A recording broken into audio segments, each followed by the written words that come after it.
Welcome back. Welcome back. I'm doing something differently today. I'm going to keep on doing about the stuff in Minnesota and all that shit, but right now I'm going to do another video here. I'm getting a little off the politics. I'm going to go back to it. I'm doing this one video to break the ice. Back in 1540, Spanish conquistadors went into New Mexico and everything.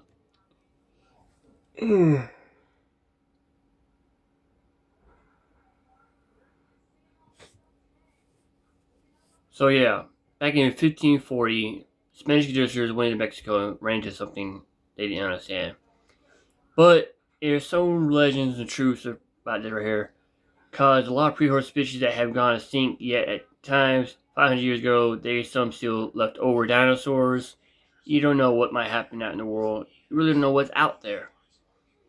There has been sightings of thunderbirds for generations. I grew up listening to them. I might have maybe saw one in my life too. I'm not trying to clap or nothing like that.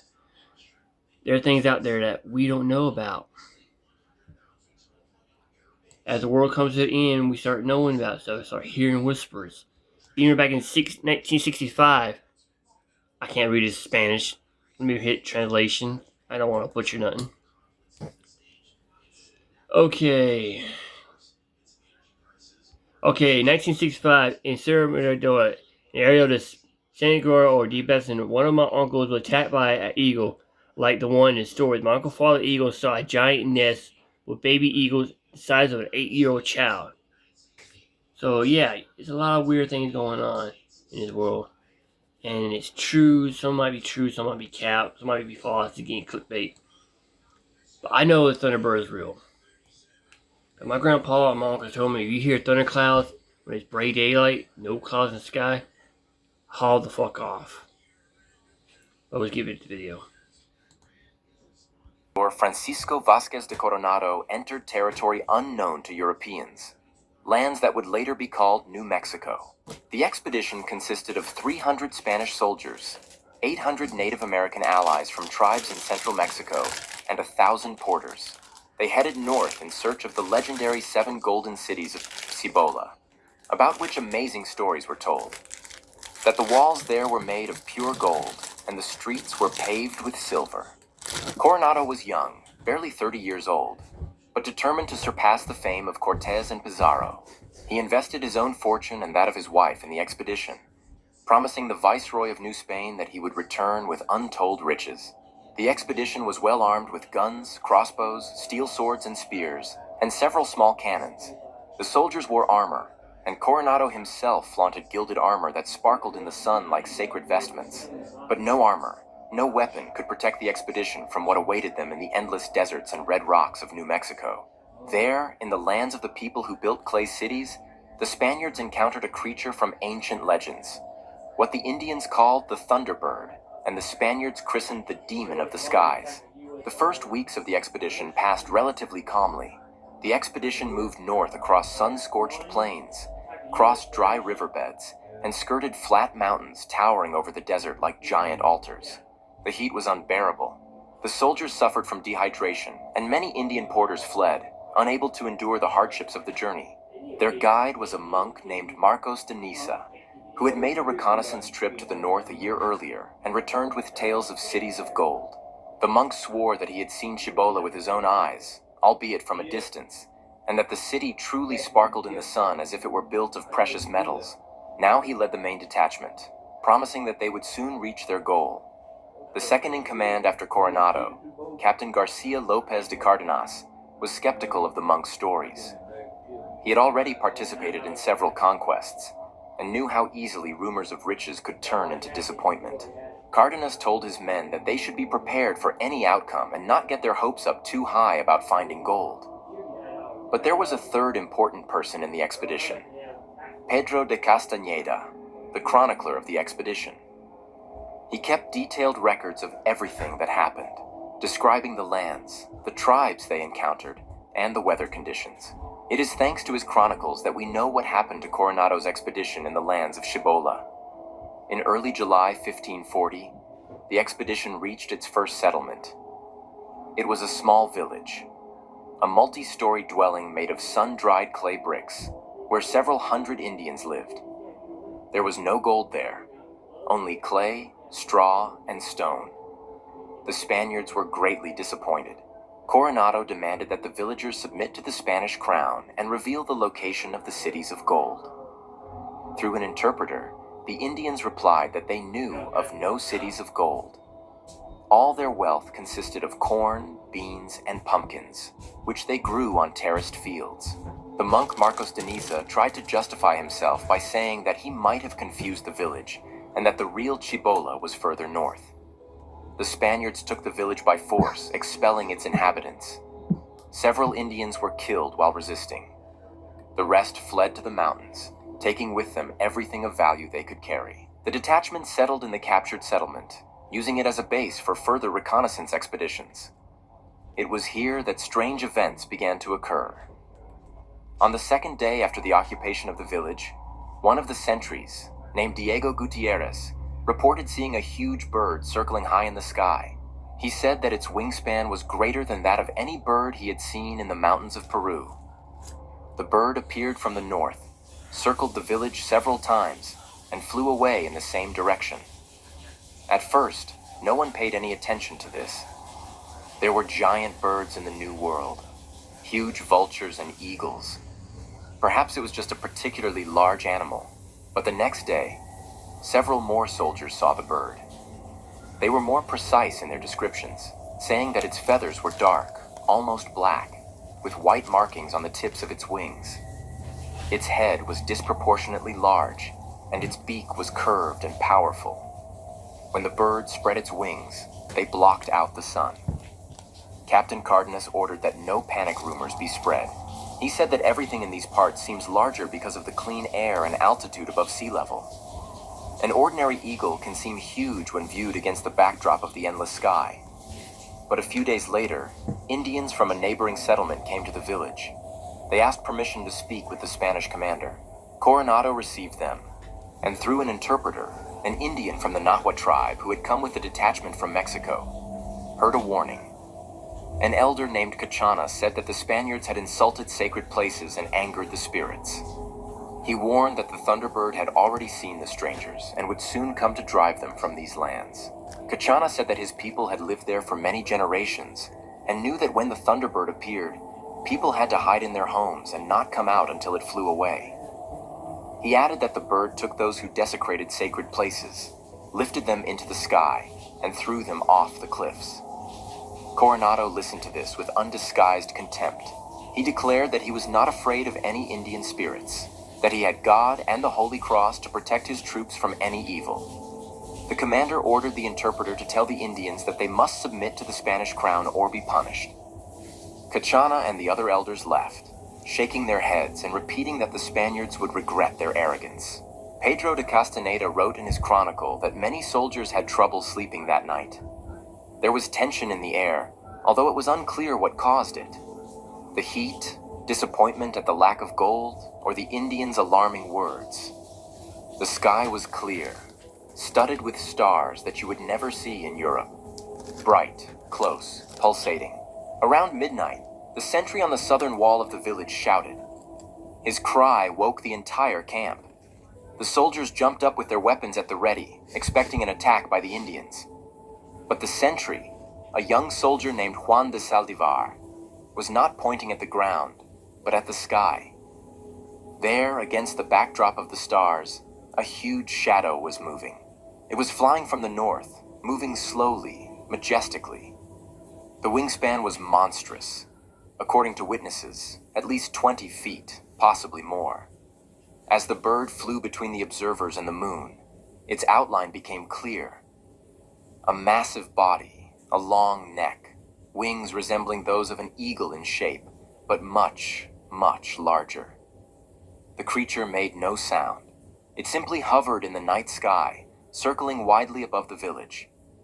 Castaneda recorded that many soldiers fell to their knees and began to pray. Others grabbed their weapons, although it was obvious that guns and crossbows were useless against a creature flying at such a height. Coronado came out of his chambers in full armor. He ordered the soldiers to remain calm and prepare for battle if the bird attacked. Captain Cardenas ordered additional torches and bonfires to be lit so that the creature could be seen better. In the light of the fires, it became clear that it was indeed a bird of incredible size. Its plumage was dark, almost black, with a reddish tinge. Its claws were visible even from the ground, long, curved, capable of grabbing a man or even a horse. The bird circled above the village for about an hour, then turned and flew back north, disappearing into the darkness. When it flew away, the soldiers could not calm down for a long time. They discussed what they had seen and speculated. Some claimed it was a giant eagle or vulture. Others said that no bird species known to them reached such sizes.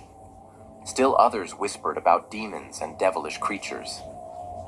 Monk Marcos de Niza performed a special prayer, calling for the protection of the saints and the expulsion of evil forces.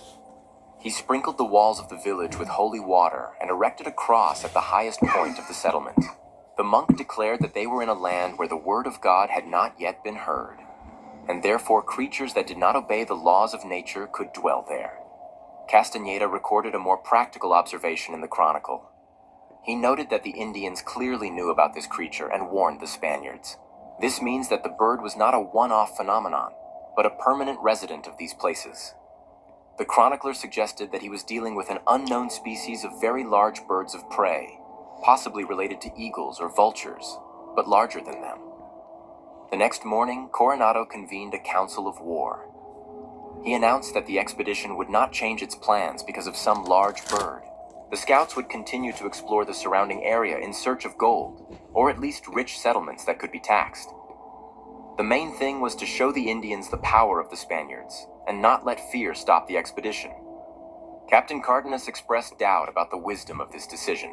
He said that if the Indians were warning of the danger associated with this bird, perhaps it was worth listening to them.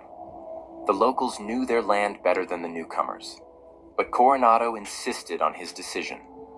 He said that retreating now would be seen as weakness, and then all the surrounding tribes would rise up against the Spaniards. It was decided to send several small detachments on reconnaissance. One detachment, commanded by Captain Rodrigo Maldonado, was to go west, exploring the mountainous areas. The second, under Captain Alonso Alvarez, was to go east along the river. The third, the largest, led by Cardenas himself, headed north, to where the giant bird had flown from. Pedro de Castaneda asked permission to accompany Cardenas's detachment in order to describe the northern lands. Coronado agreed, warning the chronicler to be careful. Several Indian interpreters and guides from tribes friendly to the Spaniards were also included in the detachment. Cardenas's expedition set out at dawn. 25 Spanish soldiers, 10 Indians, and several horses to carry supplies. They moved north through a rocky desert where only cacti and tough shrubs grew. The heat was murderous. The armor became so hot that it was impossible to touch it with bare hands. By noon, they reached the edge of a huge canyon. Castaneda later described this place as the most majestic and terrifying creation of nature he had ever seen. The canyon stretched for miles in both directions, its bottom lost in the depths, and the opposite edge barely visible in the haze. The walls were layered. Red, orange, and brown stripes of rock formed over countless centuries. It was the very same enormous crevice in the earth that would later be called the Grand Canyon. Although the Spaniards did not yet know this name, they stood at the edge of one of the world's greatest natural wonders.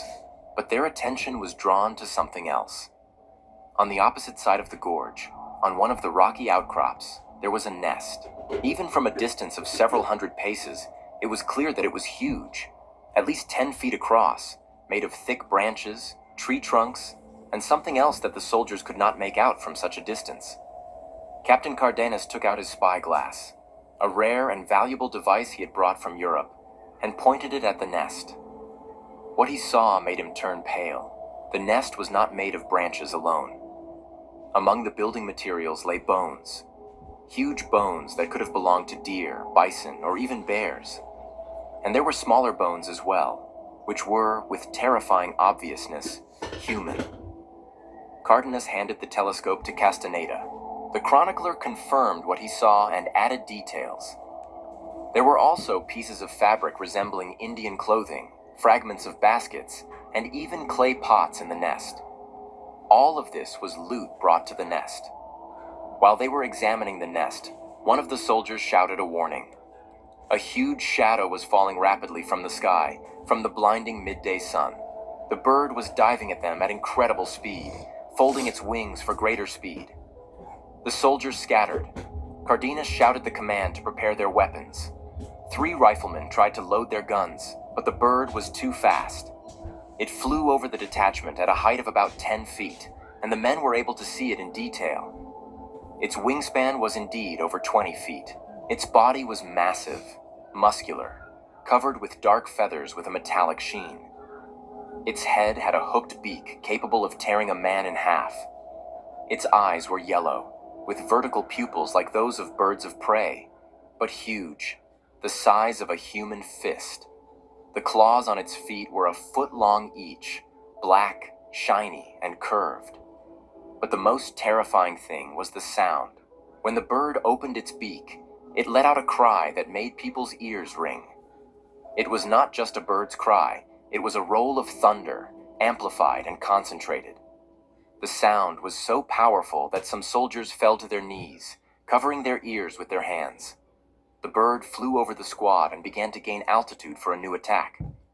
Now the archers had time to load their weapons. Captain Cardenas gave the order to fire. 3 shots rang out almost simultaneously. At least 1 bullet hit its target. The bird jerked in the air, and several feathers fell to the ground. But the creature did not fall. Instead, it soared even higher, turned around, and dove again. This time, the target was a soldier who had fallen behind the main group, a young Galician named Pedro de Torres. He ran toward the others, but he was too late. The bird descended on him from above, its claws digging into his shoulders, and with a powerful flap of its wings, the creature lifted the man into the air. Pedro screamed, waving his arms and trying to break free. His comrades stood below, helpless, watching as the bird rose higher and higher, carrying the soldier away. At a height of about 50 feet, it released its claws. Pedro de Torres fell like a stone and crashed into the rocks at the edge of the gorge. The bird circled the detachment once more, uttering the same thunderous cry, then turned and flew back to its nest on the opposite side of the gorge. The soldiers rushed to the spot where Pedro had fallen, but it was obvious that he was beyond help. Falling from such a height onto the rocks had left him no chance. Captain Cardenas ordered an immediate retreat. The detachment moved away from the edge of the gorge in disorder, constantly looking back at the sky, expecting a new attack. But the bird did not pursue them. It returned to its nest and remained there, apparently considering the threat eliminated. The return trip to the village took less time than the journey there. The soldiers literally ran, driven by fear and horror at what they had seen. They carried the body of Pedro de Torres, tied to a horse. Castaneda used the time to record all the details of the encounter while they were still fresh in his memory. When the detachment returned to the village, Cardenas immediately reported what had happened to Coronado. The commander listened to the report with a stony face. He examined the body of the dead soldier. The claw wounds on his shoulders were deep, piercing through his leather jacket and shirt. If the bird had held Pedro any longer, the claws would have reached the bone. Coronado convened an emergency military council. All the senior officers were present, along with Friar Marcos de Niza and several soldiers who had seen the bird with their own eyes. The discussion was heated. Many of the commanders demanded that they leave this cursed place immediately and return to Mexico. They said that there was no gold here worth the danger of being torn apart by a devilish bird. Captain Cardenas was more reserved but firm in his opinion. He said that no matter how huge the bird was, it was still just an animal. It was protecting its land, its nest. If the expedition remained at a safe distance from the gorge, the attacks would probably not be repeated. But Cardenas also added that he saw no point in continuing the search for gold in these lands. It was obvious that the monk Marcos had lied about the riches of Cibola. Monk de Niza tried to justify himself. He swore that he had not lied intentionally, that he might have been mistaken or misunderstood the Indian stories. He suggested continuing the search further north, where, in his opinion, there might be other, richer cities. Many of the leaders met this suggestion with anger and ridicule. Coronado listened to all opinions and made a decision. The expedition would remain in the village for a while longer to rest and prepare. Scouts would be sent out in different directions, but with strict orders to avoid the gorge area and not to disturb the birds. If no signs of riches were found within 2 weeks, the expedition would begin its return to Mexico. That night, Pedro de Castaneda could not sleep. He sat by candlelight, writing down his thoughts about what had happened. The chronicler tried to find a reasonable explanation for what he had seen. He knew that the New World was home to animals unknown in Europe. Jaguars, alligators, rattlesnakes.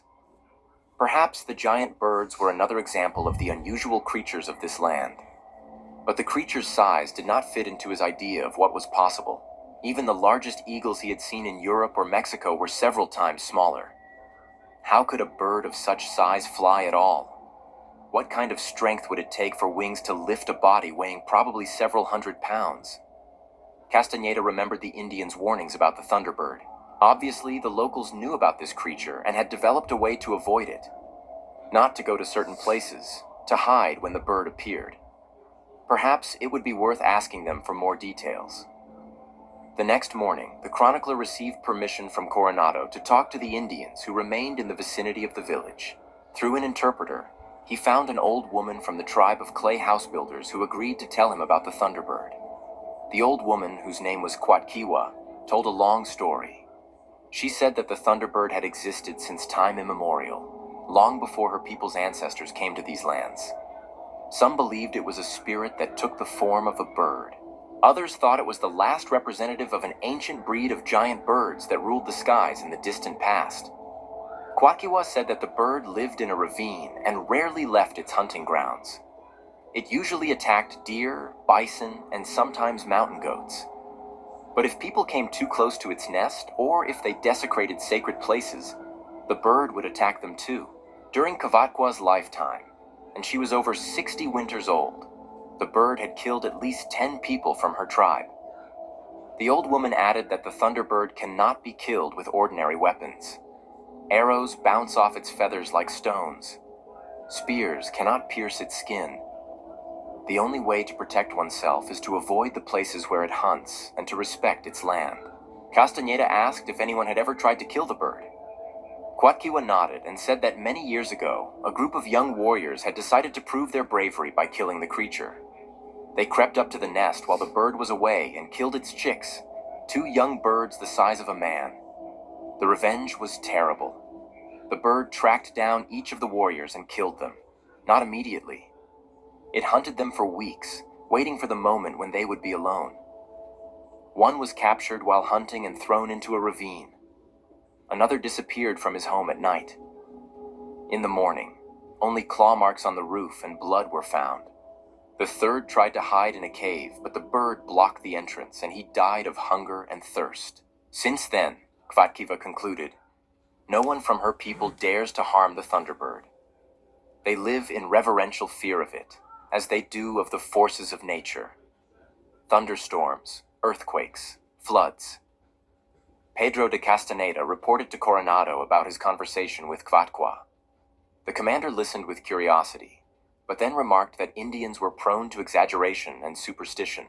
The fact that the bird had killed several people over the decades did not mean that it was invincible.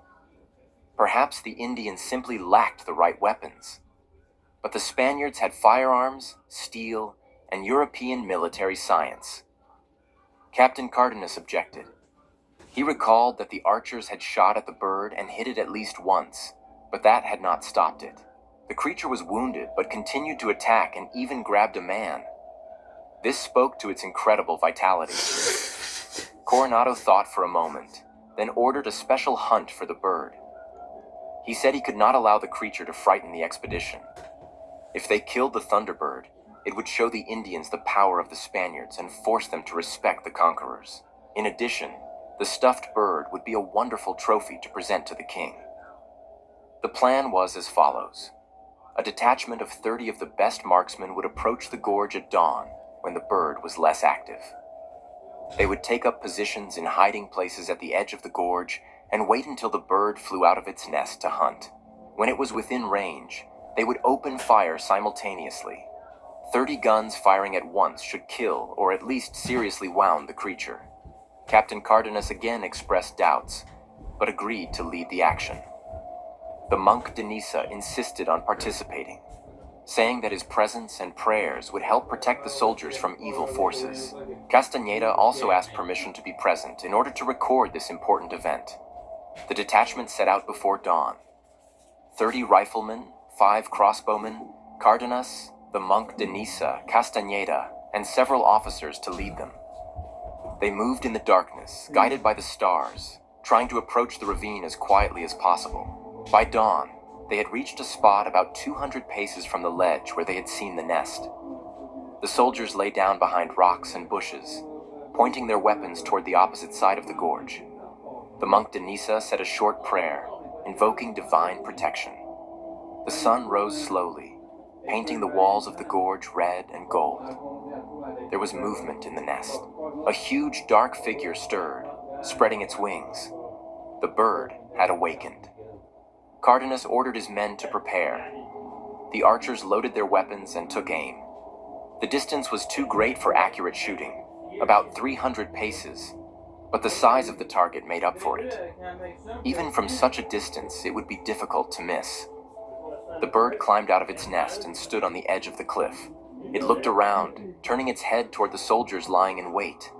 For a moment, Castañeda thought the creature was looking directly at him, their yellow eyes meeting across the chasm of the gorge. Then the bird spread its wings, huge, magnificent, catching the first rays of the sun, and leaped into the void. It fell for a few seconds, gathering speed, then flapped its wings and began to rise. Powerful strokes lifted it higher and higher, and soon it was flying over the gorge, majestic and deadly. Captain Cardenas waited for the moment when the bird would be at the best distance. He raised his hand, then lowered it sharply, giving the order to fire. 30 rifles fired almost simultaneously. The roar was deafening, and a cloud of smoke hid the shooters. When the smoke cleared, it was clear that several bullets had hit their target. The bird jerked in the air and screamed, the same thunderous cry they had heard before. Several feathers broke off and began to fall slowly into the gorge. Blood flowed from a wound on its left wing, dark, almost black, but the bird did not fall. Instead, it turned and flew straight at the shooters. The speed at which it moved was incredible for a creature of its size. The soldiers frantically reloaded their weapons, but it took time to pour in the gunpowder, load the bullet, and cock the trigger. Some of the shooters managed to fire a second time. More hits, more blood, but the bird kept flying. It swooped over the shooters at a height of about 20 feet, and the men scattered, fleeing from its claws. The bird grabbed the first person it could find, a young soldier from Andalusia named Miguel de Castro. Its claws dug into his back, and with a powerful flap of its wings, the bird lifted him into the air. Miguel screamed and begged for help, but his comrades could do nothing. It was dangerous to shoot. They could hit Miguel himself. The bird rose to a height of about 100 feet, then turned and flew back toward the ravine. Halfway there, it released its claws. Miguel de Castro fell and crashed onto the rocky ground not far from where Pedro de Torres had died. But the bird wasn't done yet. It turned around for another attack. This time, its target was those who were trying to help their wounded comrade. Cardenas shouted the order to retreat, but some soldiers, paralyzed by fear, couldn't move. The bird dove again. This time, its target was one of the commanders, Captain Juan Jaramillo. He saw the attack, grabbed his sword, and tried to fight back. The blade slid off the bird's feathers without causing any harm. Its claws dug into Jaramillo's shoulder and arm, but he was heavier than its previous victims. A large man in armor. The bird tried to lift him, but couldn't. Then the creature did something terrible. Unable to lift its victim, it began to tear at him with its claws and beak right on the ground. Jaramillo screamed and tried to defend himself, but he was helpless. His comrades rushed to his aid with spears and swords. Several blows reached their target. A spear pierced the bird's side, a sword slashed its neck.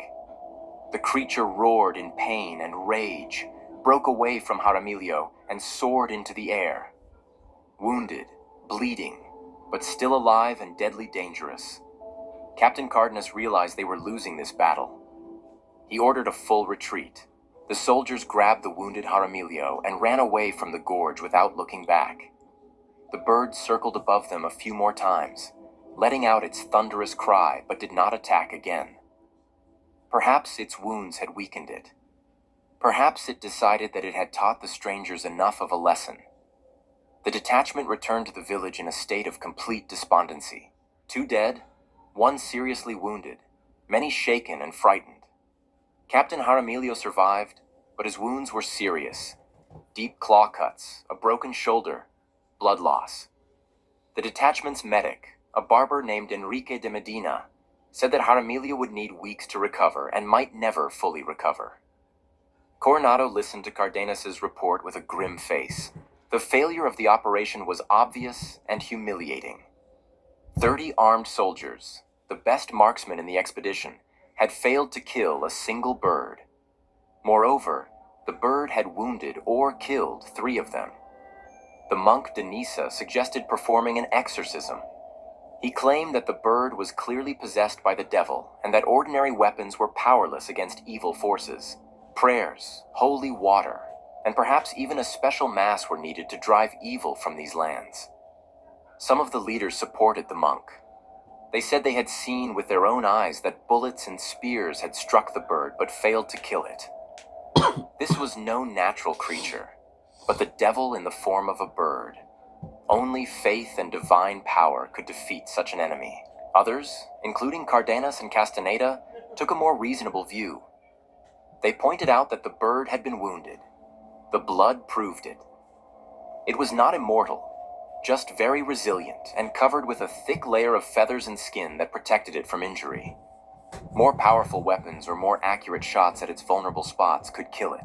But regardless of the explanations, the fact remained. The expedition could not defeat the Thunderbird.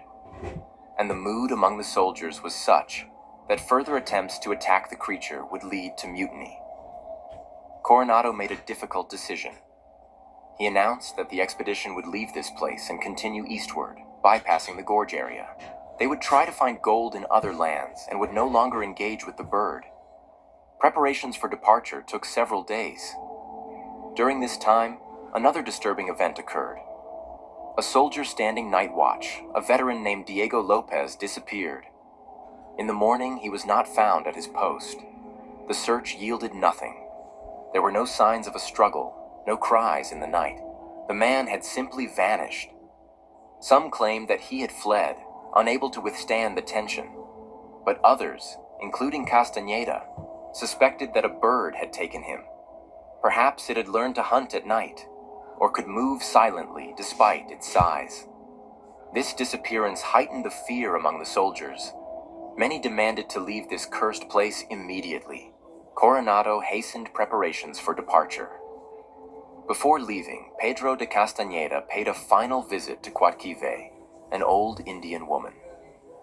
He asked her what would happen now that the Spaniards were leaving. The old woman replied that the Thunderbird would remain in its ravine. It would hunt and live as it had lived for thousands of years. People would come and go, but the bird would remain. The guardian of ancient places, the guardian of the desert, the spirit of the heavens. Coatquiva also warned that if the Spaniards returned, if they tried again to seize these lands or harm the sacred places, the bird would go out hunting again. And next time, it would not be so merciful. Coronado's expedition left the village in mid-July 1540. They moved eastward, across deserts and plains, constantly looking up at the sky, expecting to see a huge black shadow pursuing them. But the Thunderbird did not appear. Perhaps it believed it had driven out the invaders. Perhaps it was licking the wounds inflicted by Spanish weapons. The expedition continued for another 2 years. Coronado explored vast lands, the modern states of Arizona, New Mexico, Texas, Oklahoma, and even Kansas. They encountered various Indian tribes, saw endless herds of bison, and found small amounts of gold and silver.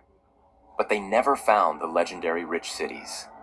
In 1542, Coronado was wounded in a skirmish with the Indians. The wound was serious, and the commander decided to return to Mexico. The expedition ended without achieving its main goals. Coronado returned without gold, having lost a significant part of his men and all the money invested in the venture. He was greeted as a failure. The Viceroy of New Spain conducted an investigation, which resulted in Coronado's removal from power. The commander lived the rest of his life in relative poverty and died in 1554 at the age of 44, never having recovered from the physical and mental wounds of the expedition.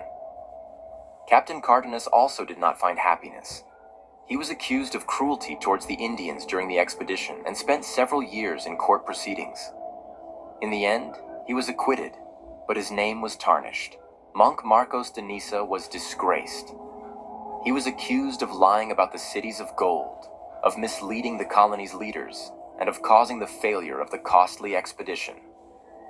The monk ended his life in obscurity, in a small monastery in Mexico, tormented by memories of that bird and the people who died in the mad venture. But Pedro de Castaneda survived and completed his chronicle. His writings became the most important source of information about Coronado's expedition. The chronicler described in detail all his encounters with the Thunderbird, quoted the testimony of numerous witnesses, and even made drawings of the creature from memory. In his chronicle, Castaneda wrote the following: "I swear before God and man that I saw a creature that surpassed all birds known to me in size and ferocity. Its wingspan was no less than 20 feet, perhaps more. Its strength was such that it could lift an adult man in armor and carry him a considerable distance. Its beak was capable of tearing a man apart, and its claws could pierce steel. Its cry was like thunder and could deafen a man. We shot at it with many guns, hit it,